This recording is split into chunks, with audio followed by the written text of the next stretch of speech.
శ్రీమాత్రే నమ. జయ గురు దత్తాత్రేయ నమ.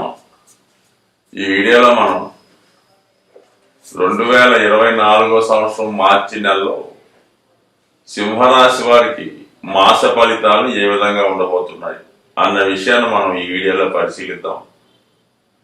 సింహరాశి వారికి ముఖ్యంగా రాశ్యాధిపతి సూర్య భగవానుడి యొక్క గమనం మీద జాతకుడి యొక్క అభివృద్ధి పతనం రెండు కూడా ఆధారపడి ఉంటాయి.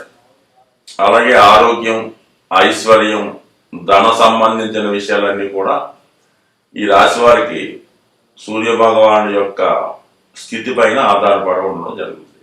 మరి అటువంటి సూర్య భగవానుడు ఈ నెల 14వ తారీఖు వరకు కూడా సప్తమ స్థానమందు శని భగవానుడితో కలిసి సంచరించడం జరుగుతూ ఉండదు. ఏదైనా ఒక గ్రహం తన సొంత రాశిలో ఉన్నప్పుడు ఎక్కువ బలాన్ని కలిగి ఉండడం జరుగుతుంది. తన యొక్క రాశి నుంచి 7వ రాశి వరకు ప్రయాణించే సమయంలో తన బలాన్ని నెమ్మదిగా కోల్పోవడం జరుగుతూ ఉంటుంది. ప్రస్తుతం సప్తమ స్థానంలో ఉన్నటువంటి రవి బలహీనమై ఉన్నాడు అన్నమాట, ఒక విధంగా అస్తమించినట్టు.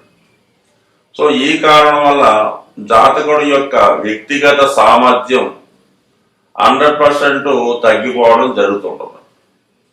అయితే అక్కడ ఉన్నటువంటి శత్రుగ్రహం అయినటువంటి శనిగ్రహంతో కలిసి ఉండడం వల్ల మరి ఎంత గొప్పవాడైనా ఈ రాశిలో జన్మించిన వాడు, అది ఎంత గొప్ప నాయకుడైనా మరి కంపల్సరిగా తనకన్నా తక్కువ స్థాయి వారి యొక్క సహాయం కోరవలసి రావడం కానీ, అటువంటి వారితో మరి ఓడిపోవడం కానీ జరుగుతూ ఉంటుంది. ఏదైనా మొత్తం మీద మరి ఈ రవి శనిల కలయిక సప్తమ స్థానంలో ఉండడం వల్ల జాతకుడికి ఒక రాజకీయ నాయకుడు, ఒక రియల్ ఎస్టేటు, ఒక పారిశ్రామికవేత్త అనుకుందాం, తన అనుచరులు లేదా తన దగ్గర పని చేస్తున్న వారే జాతకుడికి వ్యతిరేకంగా జాతకుడు పతనానికి కారణం అవడం కానీ, అలాగే తనకన్నా తక్కువ స్థాయి వారి చేతిలో జాతకుడు ఇబ్బంది పడడం కానీ, నష్టపోవడం కానీ జరిగే అవకాశం ఉన్నది. ముఖ్యంగా సప్తమ స్థానం అన్నది భార్య స్థానం, అలాగే వ్యాపార పార్ట్నర్ స్థానం కాబట్టి వాళ్ళకి సరెండర్ అవ్వడం జరుగుతుంది. అంటే వాళ్ళు చెప్పినట్టు నడుచుకోవాల్సినటువంటి స్థితి జాతకుడికి ఏర్పడడం జరుగుతుంది. సాధారణంగా సింహరాశి వారికి ఓటమి అన్నా, ఒకరి దగ్గర తలదించడం అన్నా, ఒకరు చెప్పినది వినడం అన్నా 100% ఈ జాతకుడికి ఆత్మాభిమానం ఎక్కువ అవడం వల్ల మరణంతో సమానం అవుతూ ఉంటుంది. అందుకే సప్తమ స్థానం అన్నది మరి ఒక విధంగా మారక స్థానం అన్నారు. సో అటువంటి బలహీనత, అటువంటి అవమానం ఈ సమయంలో జాతకుడికి కలిగే అవకాశం ఉన్నది. అయితే మనకి మరి మార్చి 14వ తారీఖు సుమారుగా రాత్రి అనుకుందాం మరి 8వ స్థానంలోకి ప్రవేశించడం జరుగుతుంది. ఒక విధంగా అష్టమ స్థానం కూడా జాతకుడికి బలహీనతలు, అవమానాలు, అప్రతిష్ట సంబంధించిన విషయాలు తెలియజేస్తున్నారు. సో అక్కడ ఉన్నటువంటి రాహు గ్రహంతో చేరడం అంటే ఒక విధంగా గ్రహణ యోగం ఏర్పడుతుంది, ఒక విధంగా పితృదోషం ఏర్పడుతూ ఉంటుంది, ఒక విధంగా సర్పదోషం ఏర్పడుతూ ఉంటుంది.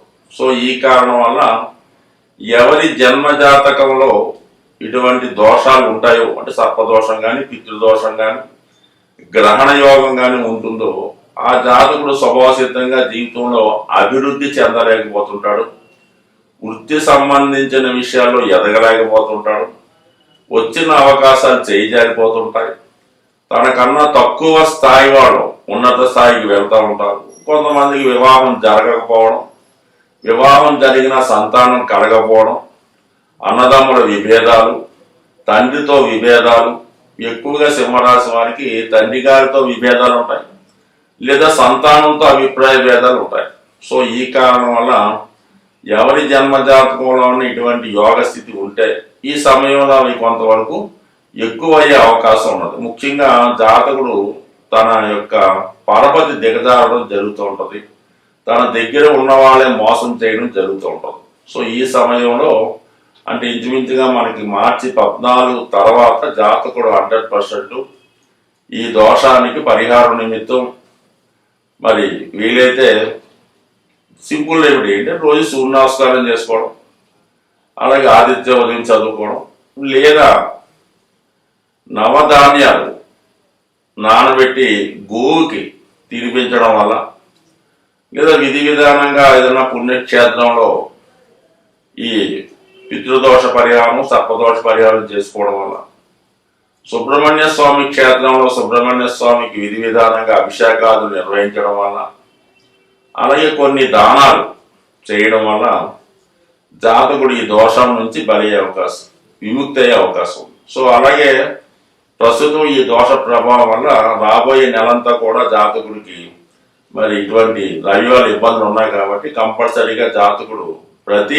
ఆదివారం కూడా ఏదైనా సూర్య దేవాలయం లేదా విష్ణుమూర్తి దేవాలయం దర్శించి అక్కడ విధి విధానంగా అక్కడ ఉన్నటువంటి స్వామిని దైవంతో పూజించి, వీలైతే నవగ్రహాల్లో సూర్య భగవానుడికి ఆదివారం రోజు అభిషేకం చేయడం కానీ, నవగ్రహ ప్రదర్శన చేయడం కానీ, అలాగే మరి ఏదైనా గోశాలలో జాతకుడి యొక్క నిలువెత్తు తను ఎంతైతే బరువు ఉంటాడో అంత బరువు గల గ్రాసాన్ని అంటే చిట్టు తవుడు గడ్డి అలాంటి వగైరా ఆ గోశాలలో డొనేట్ చేయడం వల్ల కానీ కంపల్సరీగా జాతకుడు ఈ దోషం నుంచి బయటపడే అవకాశం ఉంటుంది. వీలైన వాళ్ళు కొంతవరకు చేసుకోవచ్చు, లేని వాళ్ళు కంపల్సరీగా సూర్య నమస్కారం చేసుకోవడం వల్ల కూడా మరి శీఘ్రంగా సూర్యుడు నమస్కార ప్రియుడు కాబట్టి ప్రతిరోజు నమస్కారం చేసుకోవడం వల్ల 100% దోషం నుంచి బయటపడడం జరుగుతుంది.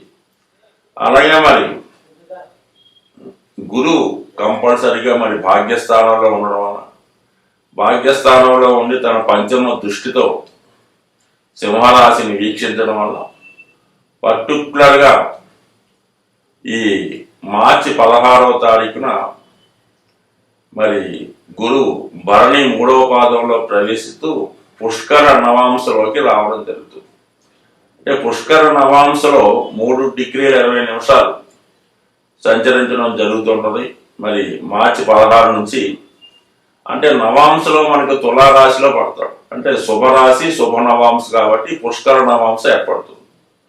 సో ఈ సమయంలో జాతకుడు గురుగ్రహం విశేష బలవంతుడై తన శుభ కారకత్వాన్ని మరి జాతకుడికి అందించే అవకాశం ఉంది. అందులో ముఖ్యంగా సంతాన సౌభాగ్యాలు, ఆర్థిక సంబంధించిన విషయాలు, విజ్ఞాన సంబంధించిన విషయాలు, దైవానికి జ్ఞానానికి విజ్ఞానానికి సంబంధించిన విషయాలు జాతకుడికి అనుకూలంగా వచ్చే అవకాశం ఉంది. సో ఏదైనా ప్రస్తుతం ఉన్నటువంటి గ్రహస్థితి నుంచి జాతకుడు ఖచ్చితంగా దైవాన్ని పూజించడం వల్ల, వీలైతే దక్షిణామూర్తి ఆరాధన అంటే శివుడి యొక్క ఆరాధన, దత్తాత్రేయుడి ఆరాధన, లేదంటే మన గురువు అందరికీ పరమ గురువు అయినటువంటి బాబా గారి ఆలయ దర్శనం వల్ల కానీ, వారి ధుని ప్రదక్షిణ వల్ల కానీ సర్వ పాపాలు జాతకుడు పోగొట్టుకుంటాడని ఆశిస్తూ స్వస్తి.